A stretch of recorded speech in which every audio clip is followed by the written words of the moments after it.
Circle, Asia Society Art Lecture Series. Tonight's topic is Forging New Curatorial Approaches, where we look at the renovations of two museums, Denver Art Museum and the Asian Civilisations Museum in Singapore, and how the curators there instituted different interpretive strategies. On our panel tonight is Tianlong Jiao, who is currently the head curator at the Hong Kong Palace Museum.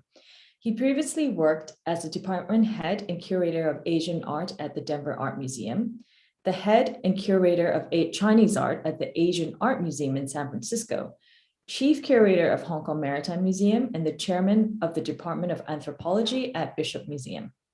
Our second speaker is Clement Onn, who is the deputy director of curatorial and research and principal curator of Asian export art and Peranakan at the Asian Civilisations Museum. His research interest lies in the exchanges between Asia and Europe in the 16th and 18th centuries, with a focus on trading networks and the spread of the Christian faith in Asia.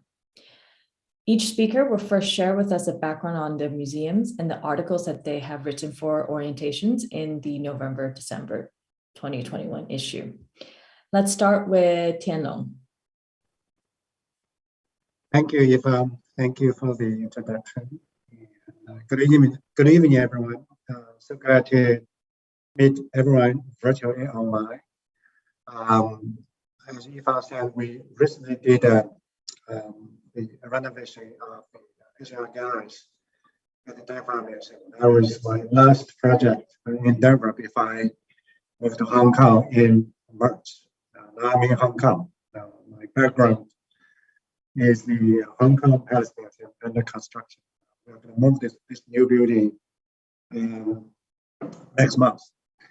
So I'm not going to talk about this museum. I'm going to talk about the Denver Museum. Let me share my screen to give you a brief introduction of the museum as well as the renovation project. Just give me a second.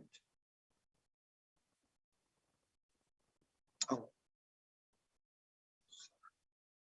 click the wrong button.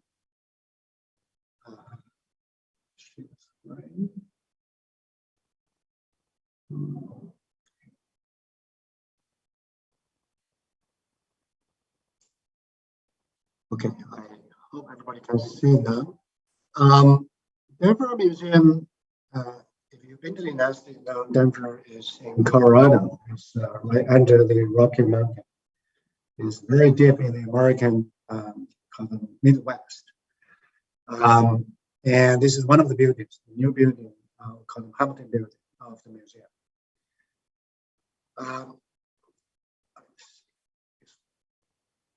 So the campus, before we close it down, well, actually, right now it's a little bit different. And before we closed down in 2018, it's like this. We have the sort of south building. It's very modern. It's designed by Daniel Biscuit on the north.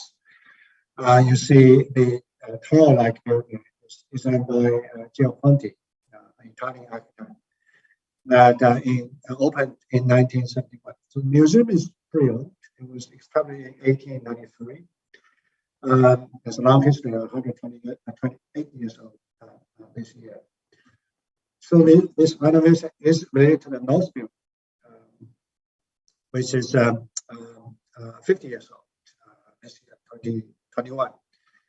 So we want to revitalize this building. That building has most of the permanent galleries of the museum. So Asian art is one of them. Asian art galleries on the fifth floor. So this whole renovation is part of the museum overall revitalization called Mission 2021. This museum, since 1983, has become one of the most important encyclopedia museums in the United States. The collection is global. The program is also global. But the face of this museum is the American Western American art, both native as well as non-native, the sort of the colonial period, or even after that. But Asian art also is a very important component of this museum. Sorry, Tianlong, Yeah. can I just stop you for a second? Your audio is not very clear. Maybe I will go a little bit closer. Is that better now? Yes, I think that's better. Oh, sorry. Maybe I'm too far away. Okay, that's much better. Thank you. Sorry about that. Okay. So the Asian art collection started in 1915. The founding collector is Mr. Mead, Walter Mead. He donated more than 1,000 pieces to the museum. But since then, the collection has grown, to cover almost 25 countries from the whole continent of Asia. It's more than 6,000 years, across the almost 6,000 years of Asian art history. But the strength of the collection of Asian art collection has been historical, like most American museums. And for countries, China, Japan, India,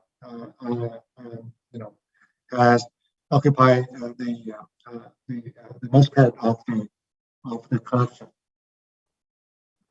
For the Chinese collection, one of the highlights is the Qing Dynasty costumes and textiles that was collected by Charlotte Grant.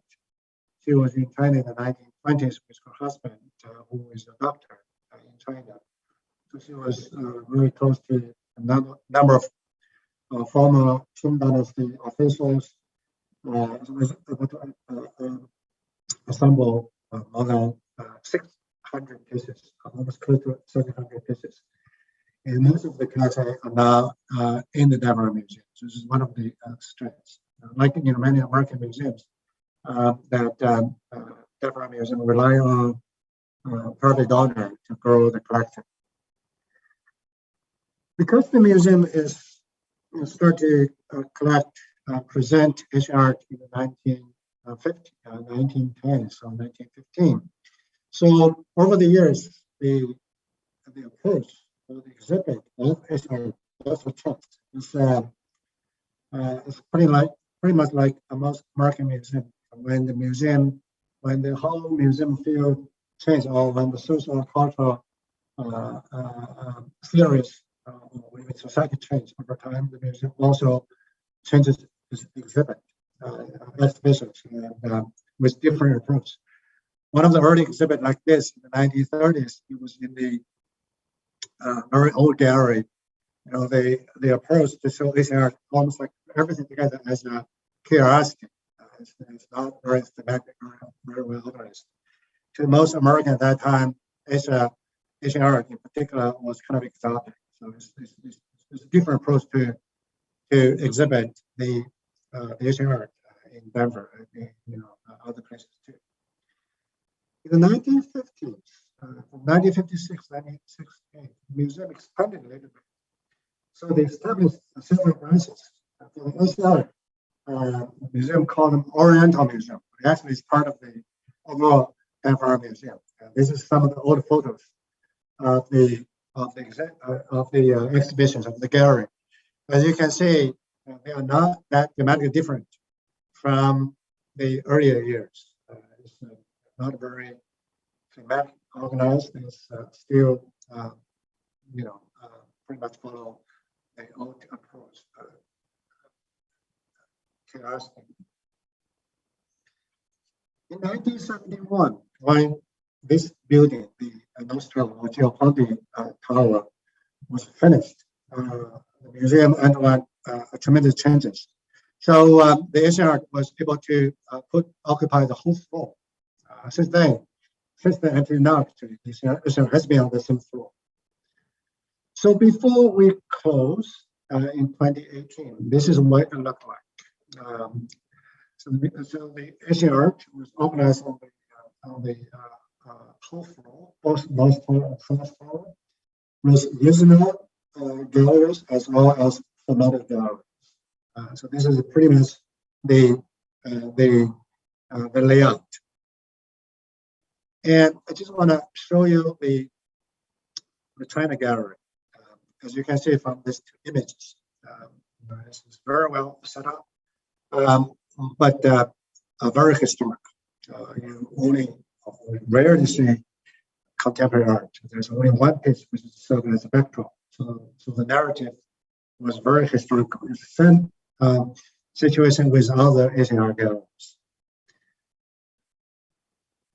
And actually, the Denver Museum has very strong collection of contemporary art. It started to collect contemporary Chinese art in the 1960s, starting with Liu Guozhou, one of the pioneer ink artists who lived both in Taiwan and Hong Kong. He practically pioneered the abstract format of ink art. So the museum collected quite a bit of his art. And since then, the museum continued to collect contemporary art. And there are also some major donations from the Logan family, the Vicky and Ken Logan, who collected Chinese art in the 1990s. And he donated almost more than half of his collection to Denver Museum, including many important artist work, Deng Banzhi, Sui Jianguo, Lin Tianlong, and many others. So it's a very strong collection. But you don't see them in the China gallery. So that's the problem. We start to think about renovation. And even today, we continue to collect contemporary artists like Xu Bing to fill the gaps in Xixiang's. So when we start to think about the renovation, we did some survey, a visitor survey, actually did three times actually, to ask people, what do you expect the new Asian Art Gallery look like? What do you want to see? What's the problem with the current gallery? What was missing over here? Actually, the visitors reacted overwhelmingly to our question. I was at some of the meetings. It's very touching to see how people care about the collection. So all of these are the things that the visitors care about. They want to know more about the context. They think they don't overestimate the visitors. There are a lot of visitors think they are smart, but they said they want more information. They want to see the relevance. They want to see the connection, human connection. They want to see the continuity of cultures. They want the exhibit, particularly the labels, the text, more clear to them. And they want the highlight. They want the characters to tell them what are the masterpieces or the highlight of the exhibit. So with all this survey, our team come up with two principal ideas to guide us for the renovation. One idea, one principle, we want to explore the connection of Asia. There are different regions, different cultures, but they are connected. So Asia is diverse but distinct, and people are connected. So we want to reflect that idea. The other idea that our principal guide us is the living tradition. Asia is not past, it's not old, just about old. It also has living traditions. It's rooted in very deep history. So these are the two big ideas that guided our renovation. And that's also the principle for us to select the art and to actually guide me and my team to buy new art. We bought quite a bit actually for this renovation. So with that, we come up with this layout to divide the space. And you will see here, this border here. For basically the whole fifth floor of the North Building has two towers, a North Tower and South Tower. It's connected in the middle. So if you can see my mouse, we reflect the connection idea by designating this space as Link Asia. So this is the introduction of how Asia was and still is connected by art. And then surrounded by regional galleries, different regions. Here you have China, Japan, Korea, and here you got Central West Asia, India or South Asia, Himalayas, Southeast Asia. So this is all the regional galleries. And beyond that, you have also another thematic gallery. Here you have Buddhist, Hinduism, and Islamic art. Here you have the bamboo, and as well as the Inca gallery in the middle. So this is all reflective of the. This is a bubble idea to play with. And here is the another sort of idea that we were brainstorming to develop the space. And I'm going to show you some of the renderings. The project is finished now, but unfortunately, since I'm already in Hong Kong, I don't have high quality photograph. But the rendering can tell you, how the new gallery look like. This is the sort of Lincoln Asia Gallery. When people enter the Lincoln Asia Gallery, this is the view they see. So they were surrounded by different regional galleries. In this gallery, we select art, both historical as well as contemporary.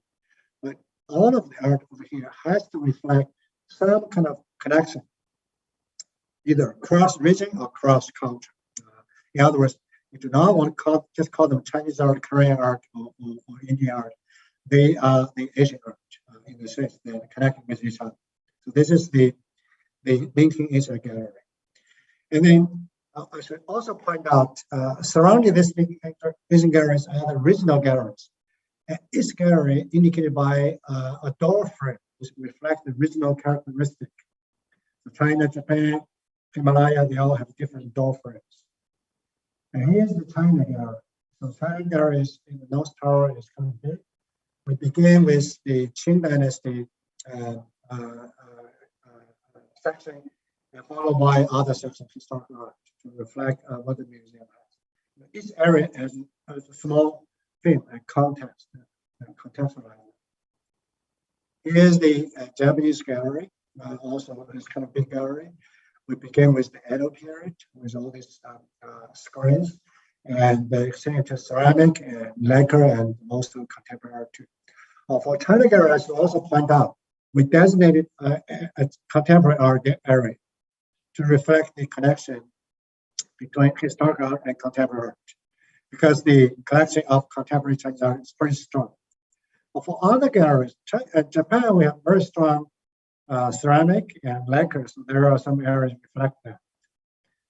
Here's Korea. Now, Korean gallery is kind of small because the collection is small, but we just supposed the contemporary ink art as well as historical ink art together, and some of the ceramic too, so to reflect the connection. And here's a bamboo gallery. The museum is fortunate to have a big donation from the large family. So it's quite a substantial collection of bamboo art across Asia. So we designed this gallery to reflect that, both historical as well as contemporary.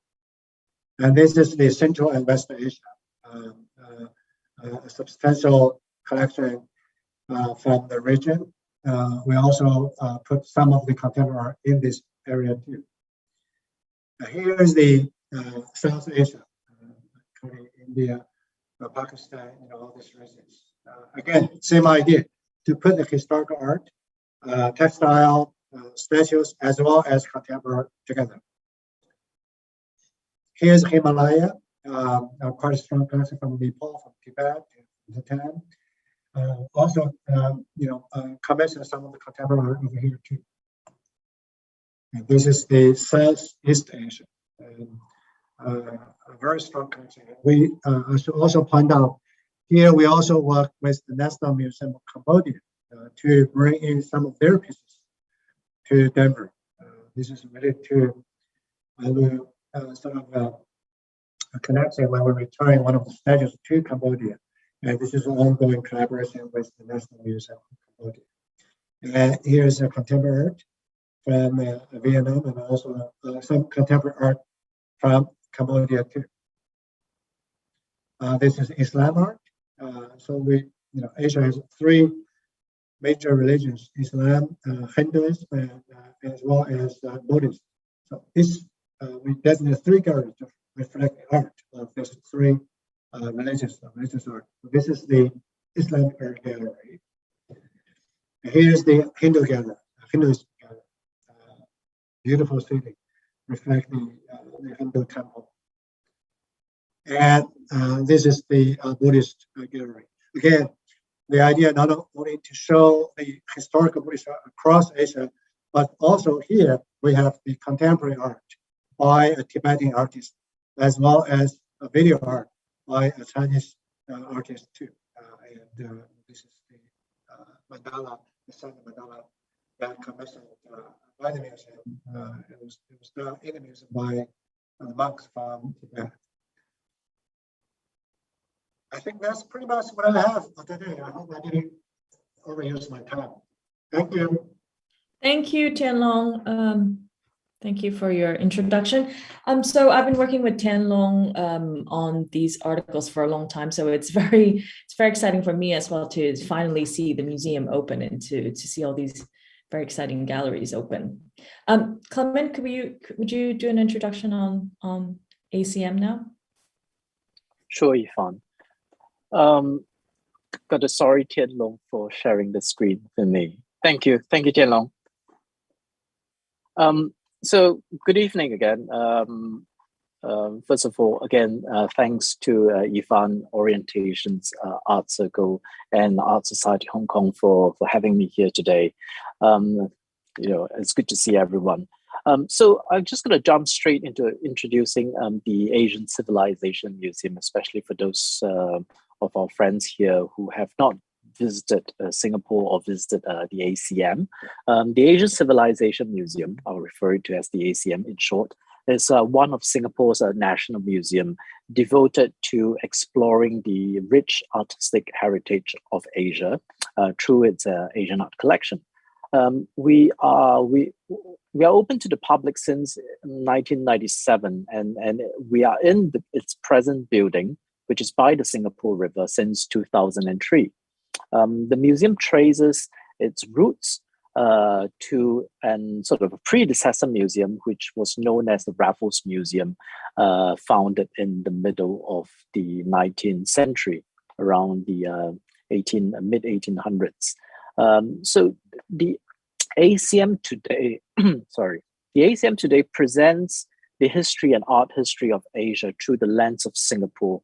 And our mission is to foster understanding of the diverse heritage of heritage cultures of Singapore, their interconnections, and their connections with the wider world. As such, you will see in the latest slides that our gallery emphasizes on networks, the flow of people, ideas, belief systems, and artistic traditions rather than national and regional borders. And perhaps in this slides, that you can see that these are sort of our three principal narratives that we talk about in each floor of our galleries, which I have some pictures of the galleries which you will see soon. In level one, we emphasizes on maritime trade, and then level two, the remaining of the galleries looks at sort of different faith and belief systems. And on level three itself, there are only 3 gallery spaces, and we sort of being pragmatics to play to its strength of the collection. We choose the theme of materials and design, and we pick 3 material types to talk about sort of Asian designs from the past to the contemporary times. And not to forget that the Asian Civilization Museum, the team that runs the museum, is also running another museum, separate museum called the Peranakan Museum. And I guess in our shift of this curatorial approaches or narrative to look at art in a cross-cultural global interchange manner, I think the best example to illustrate this type of cross-cultural art and yet it's also to sum up the diverse nature of Singapore's sort of diverse culture would be Peranakan art. For those of you who are not aware of what is Peranakan, Peranakans are a mixed community, or there are different communities within the Peranakan world, but usually it's a mixed community of Chinese, Malay, Europeans, Indian, Middle Easterns, and others. And very often you will find that the type of objects that they use, they commission or were made specially for certain sort of occasion, taps into many traditions, and this is quite something very interesting, especially in the Southeast Asian context. Next, please.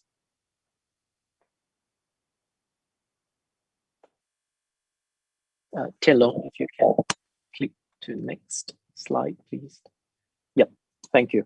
And how we sort of come up with these core narratives. Firstly, we draw deep down into the context of Singapore, basically, to represent Singapore as very much a port city in the first place, and giving it a port city that brings to the discussion, of the exchanges and the flow of different people coming in to establish Singapore or Southeast Asia as their home.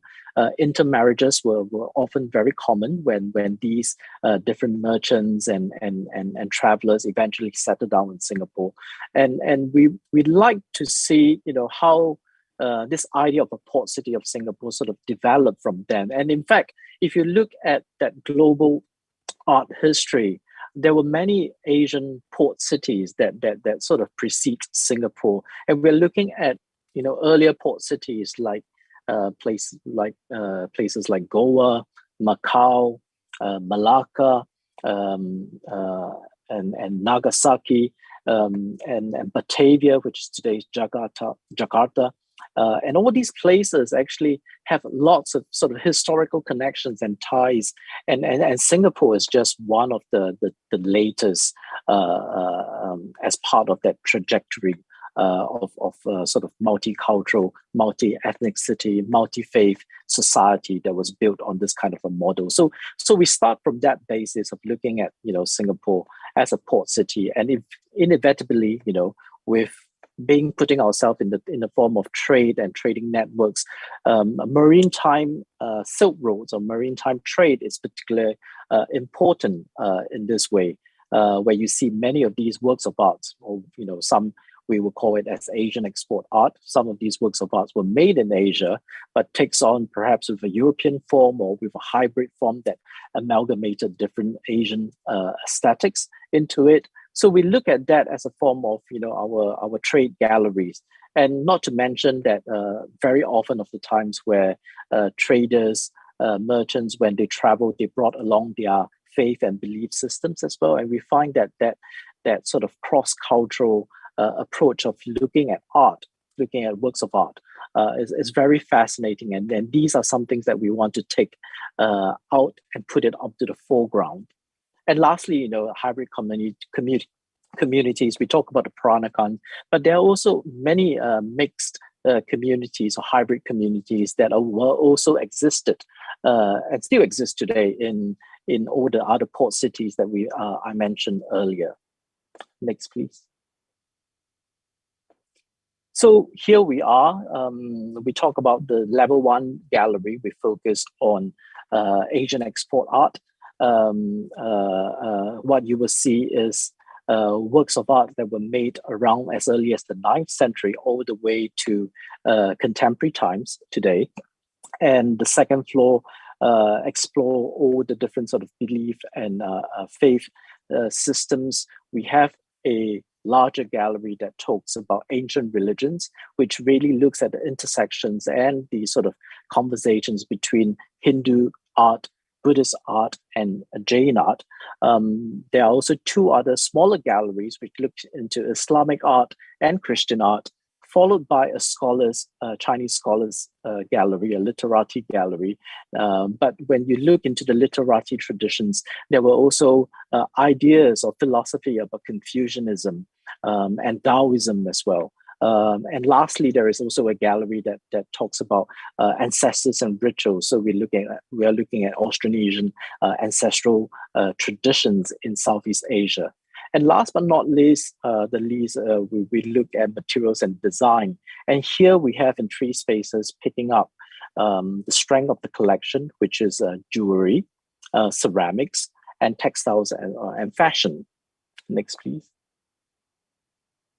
The next few slides are just sort of views of how the gallery looks today. And these are, again, we have the famous Tang Shipwreck collection that is housed on level 1 in the Buddhist Gallery.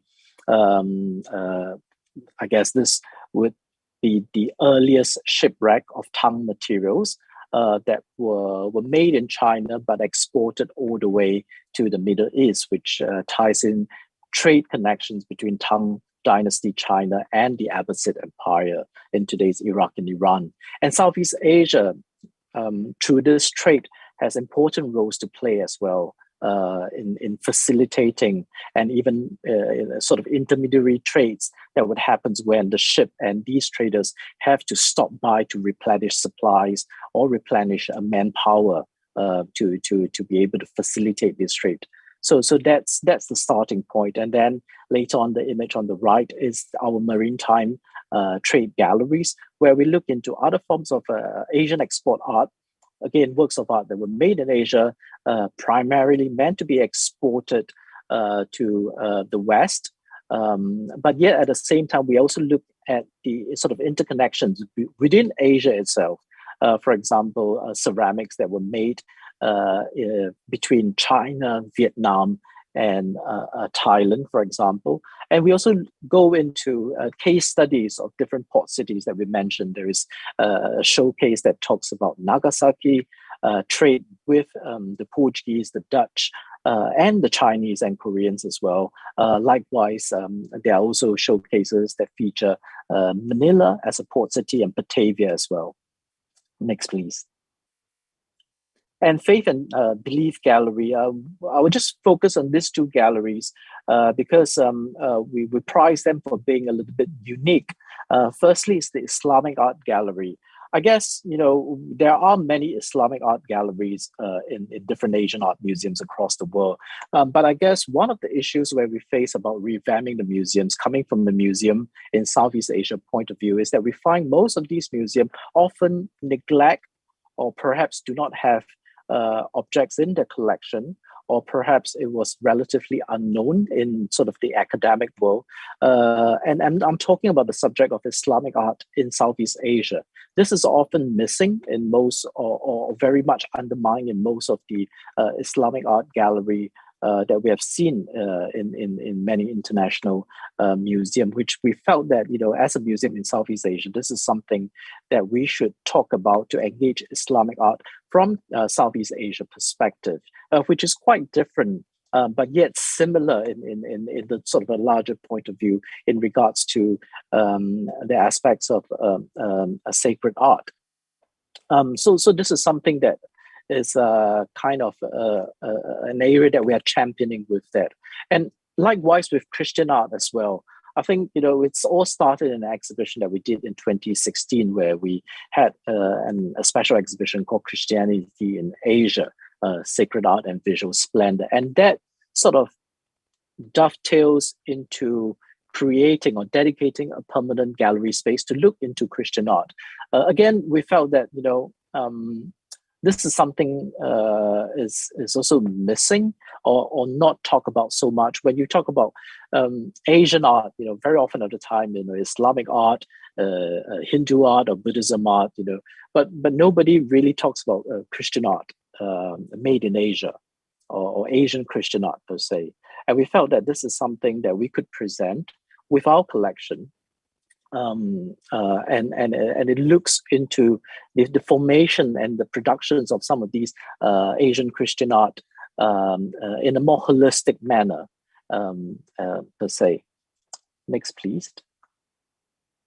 Those 2 floors with regarding to trade and faith I believed we have discussed in articles, especially in the July-August 2019 issues of Orientations. I guess one of the biggest challenge, which I forgot to mention, is that the ACM revamp project is a multi-year project. In fact, it all started around 2010, 2011, and we only managed to launch the first phase of the galleries, which is the trade galleries, in 2015 and 2016, around that period of the time, because we are not able to close the museum entirely. So we have to basically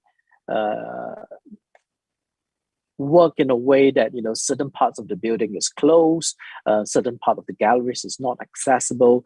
It posed a lot of challenges in terms of our renovation and our revamp work, but we managed to pull through, and just very recently as in 2 years or about a year and a half already, that we managed to launch our material and design galleries, which we talk about opening 3 gallery spaces, one that focus on fashion and textiles, one that focus on jewelry, and then the last is on ceramics. And this was launched in 2020, just right before Singapore entered lockdown and right in the heat of the global pandemic of COVID-19. So we were just sharing with some of the organizers earlier that we didn't really manage to celebrate the full sort of relaunch of ACM in its entirety, and again, this is sort of a pitch out to the viewers. If you have time and if travel allows again, please, you know, come and visit the ACM in Singapore. The jewelry these 3 galleries were very much talked about in the current issues, November and December issues of Orientations, and were written by my colleagues who were responsible for these galleries. But maybe just a very brief introduction to each of them. The ceramics and jewelry gallery. Well, let's start with jewelry. The jewelry gallery is only made possible thanks to a donation from Mr. Edmund Chin, and the gallery was named in honor of his parents, Marion and Philbert Chin. On display, what you see are about 260 over pieces of jewelry and adornments that spans from the Neolithic period all the way to the early 20th century.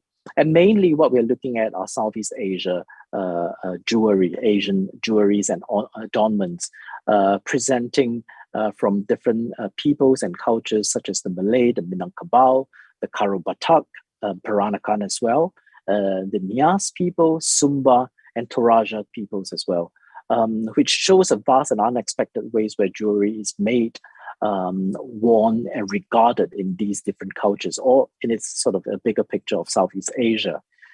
Some of the key themes that flows through in this gallery that you will see are the demands of jewelry as a form of portable wealth, which in turn is sort of looking at an expression of status and fashion.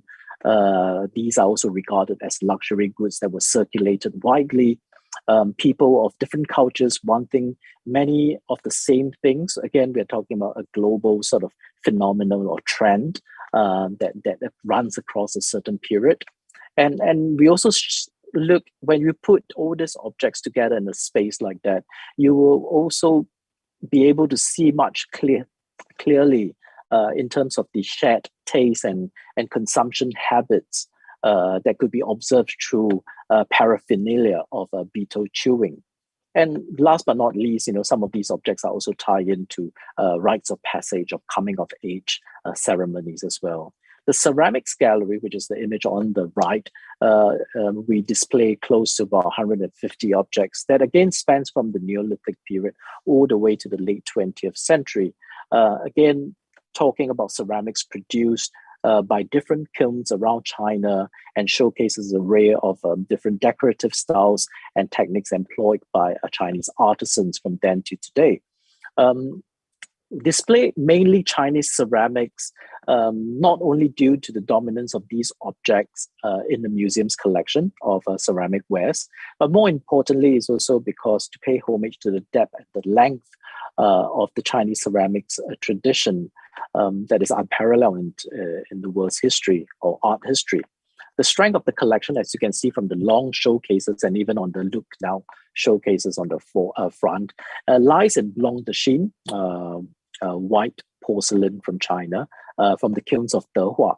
Most of the Dehua porcelain in this gallery was donated to the museum in 2009 by Mrs. Pamela Hickley in memory of her husband Frank. And this is we thanks to the couple, and after Mrs. Hickley's first encounter with Blanc de Chine during a trip in Macau in 1969, they have been keen collectors of these white wares, and they built their collection over the course of 3 decades. And we are very fortunate to receive this gift, which comprises about 170 items, 170 Dehua porcelain spanning from the 13th to the 20th century. And we believe that this is one of the finest and most comprehensive collection of Dehua porcelain in the world.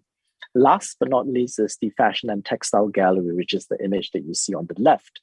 The gallery is set to explore Asia's role in global fashion history from an Asian perspective, emphasizing on, again, that cross-cultural theme that we look across the 3 floors, exchanges between Asia and between Asia and the world. And because of the nature of textiles and of course fashion costumes on mannequins, this gallery is set or programmed to be on a rotational basis. We tend to change this space up on a rotational basis. Perhaps an exhibition will last us from 2 years period, and then we will rotate this gallery with, again, new collections and new themes that were brought forth. This is already the second rendition of Asian textiles within this spaces. Thank you. Thank you. Thank you, Clement. Okay, hold on. I wish I can visit the galleries. Now, I've also been working with Clement and his team for a long time on, promoting and featuring the galleries, and it's a shame that I haven't been able to see any of them. I want to start with a few questions. The first one is to Tianlong. You mentioned that the survey conducted by the Denver Art Museum showed that visitors wanted to know a fuller context, how historical traditions are connected to contemporary art, and how different civilizations and regions are connected. What were the expectations of museum visitors before? How have they changed over the years? Thank you, Yifawn. Good question. Before we renovate the gallery, I think the exhibit also was divided into different regions, particularly following like East Asia, following current countries, China, Japan, Korea, and India, all these regional galleries. I guess the problem with the previous display was that the museum never explained very well how the art in different regions changed over time. There were different areas to show different objects. But the narrative was not cohesive. And you call it Asian Art Gallery, Asian Art Hall, but there's no instruction about Asia, how the Asian art looks like. You come to the gallery, you immediately jump into different regions. So it's, in that way, the gallery was kind of an isolated location. The other problem I think a lot of visitors raised was that if they want to study, delve deeper into the historical background of the particular object, there is no information in the gallery for them to look at. in other words, the labels, the text didn't explain very well. It's just randomly put things here and there. So I guess we really do the sort of approach that many art museums in the United States are taking, that you do not want to put a lot of text into your gallery, instead you show the art itself. But for historical art, sometimes it's difficult for people to understand. It's different from contemporary art.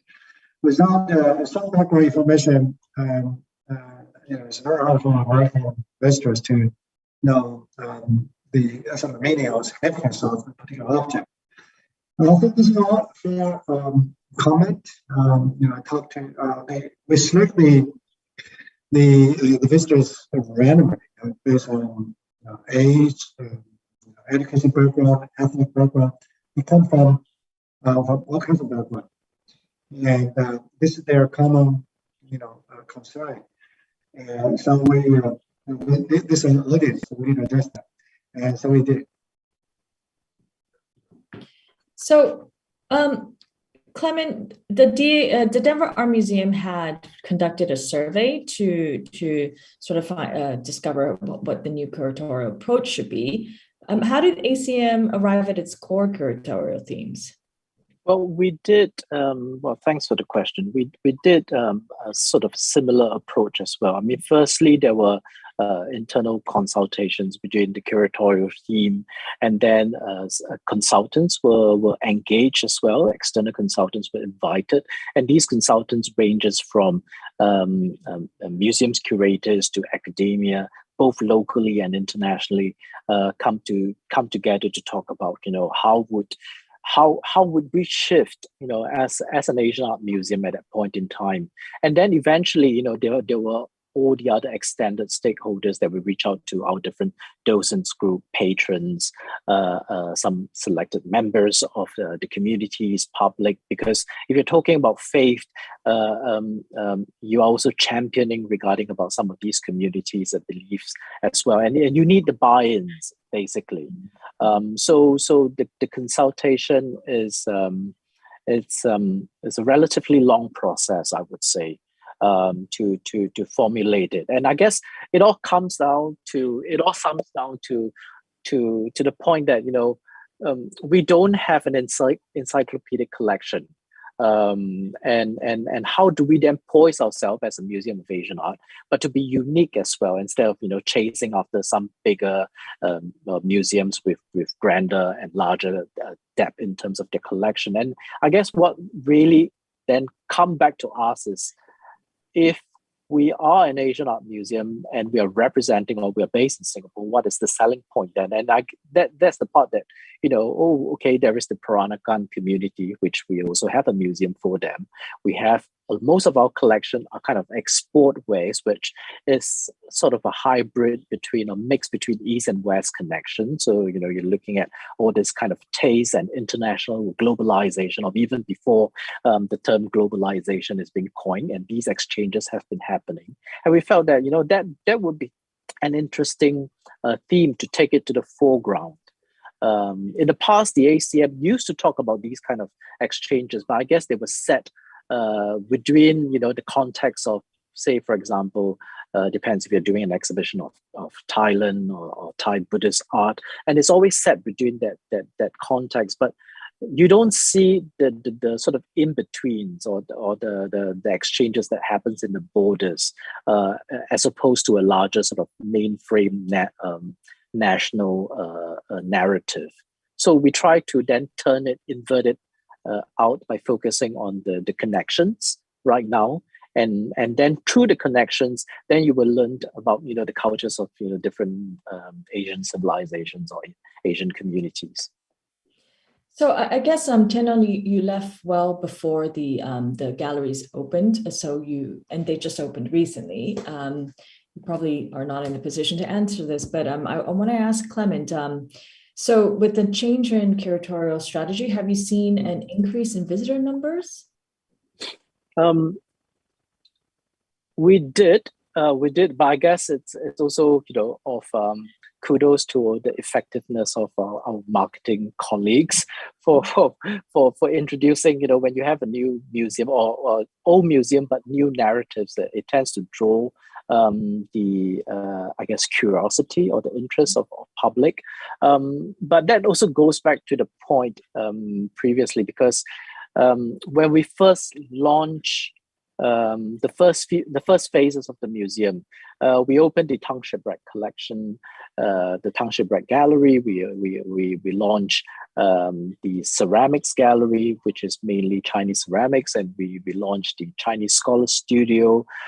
So unfortunately, this is not planned, but just because of the spaces that they were at, there were lots of feedback. And the problem with not launching a museum in its entirety to explain something, what we call cross-cultural art, which is relatively niched at that point in time in 2015, and is relatively new to most of the regular museum goers. They would still want to see, Chinese art, or a gallery of China, a gallery of Southeast Asia. So I guess, it took them by surprise in how we decided to put, themes such as trade or faith up in the foreground. And there was some I guess disgrunt that they would still prefer to have a Chinese art gallery, but it takes time, and across the years from 2015 to now, I guess more and more people are seeing what we're trying to do. And I guess, with today, even in the academic world, there are much more interdisciplinary departmental approach, that you want to talk about, global art exchange, global art history, and sometimes even art history students have to work with economics students, specialists, to talk about, the value of things over time. So there are more and more of these kind of programs, and the awareness starts to build up from there, which, in short, it wasn't easy when we first opened, and when the full picture was not unveiled to our public. Well, I'm sure that would change. Tianlong, in one of the articles that you wrote for us, it was on the contemporary Chinese art that the Denver Art Museum was able to acquire through you, and also that they have through through donations. Can you discuss the pros and cons of showing contemporary Chinese art within a global context? Sure, thank you, Yifawn. Yeah, this is something we have been compare.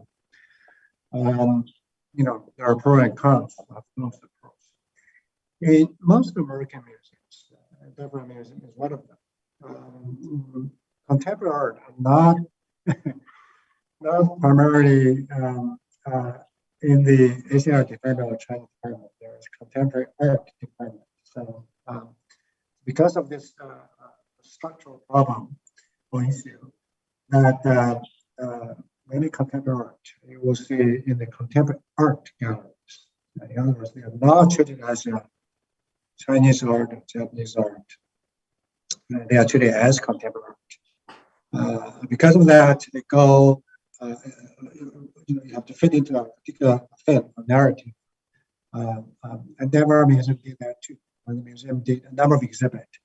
Like one of them is audacious artist, to feature artists who can explore social, cultural, environmental issues. A number of Chinese artists worked out there. So in that way, that the Chinese art or the art from China participate in this kind of global or contemporary dialogue. In a way that they lost their Chinese identity. So that's good. I think many Chinese artists probably prefer that.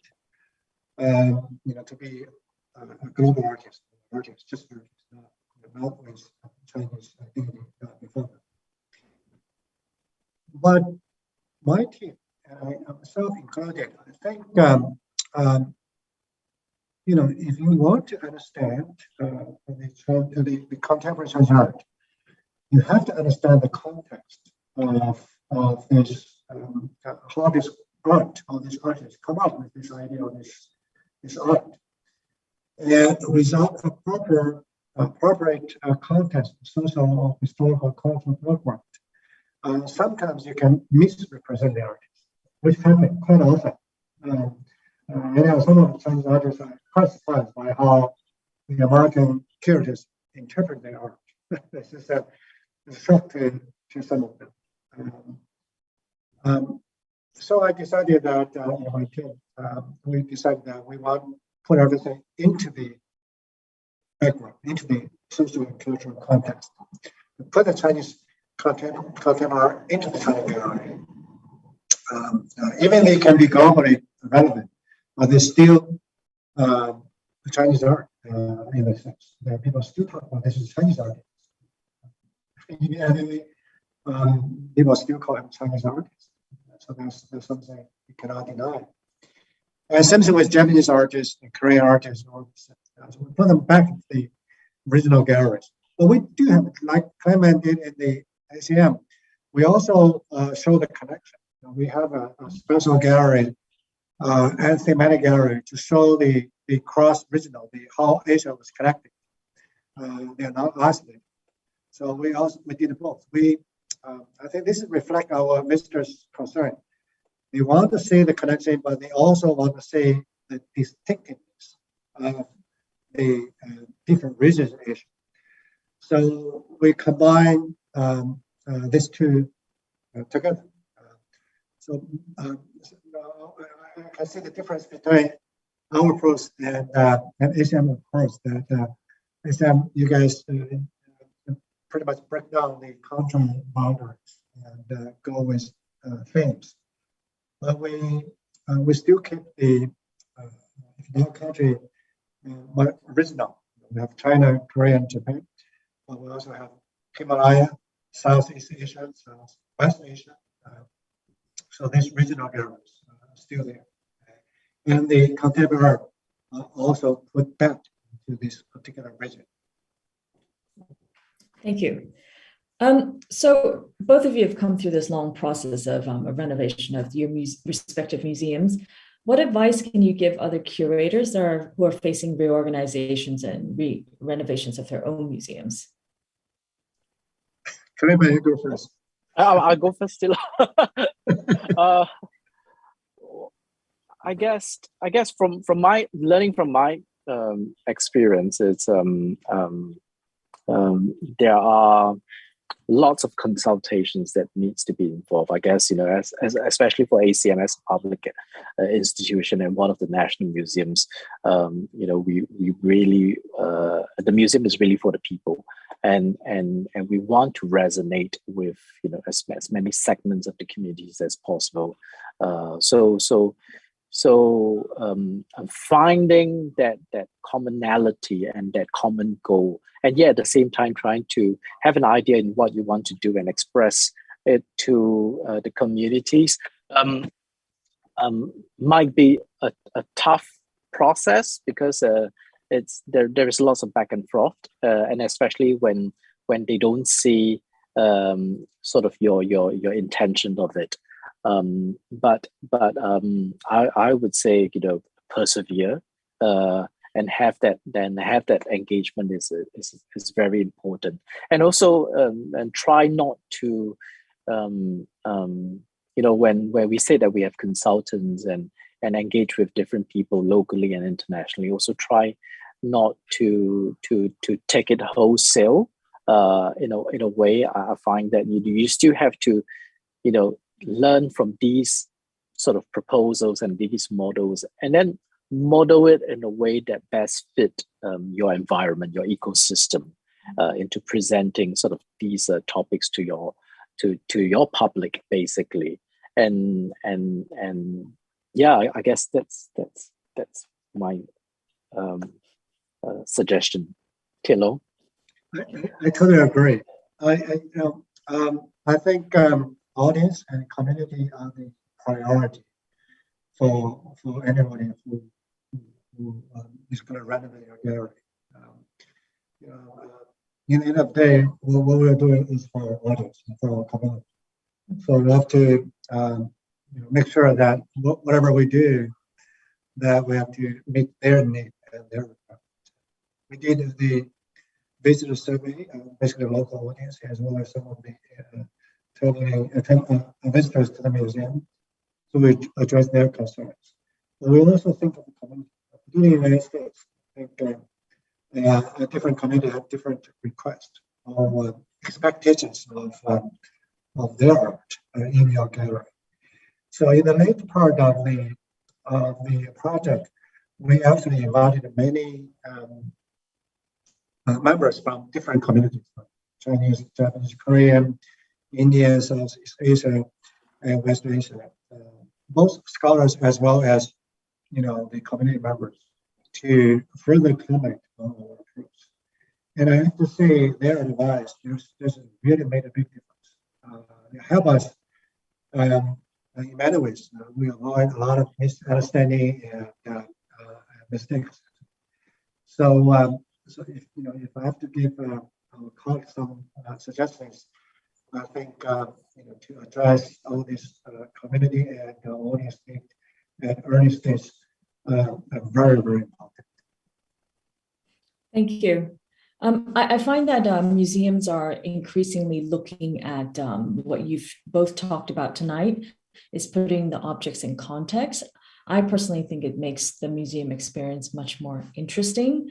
And I've always felt that museums are a place to connect people. And I'm really happy to see that, ACM and Denver are very successful examples of doing that. So I want to thank you for joining us tonight on this panel.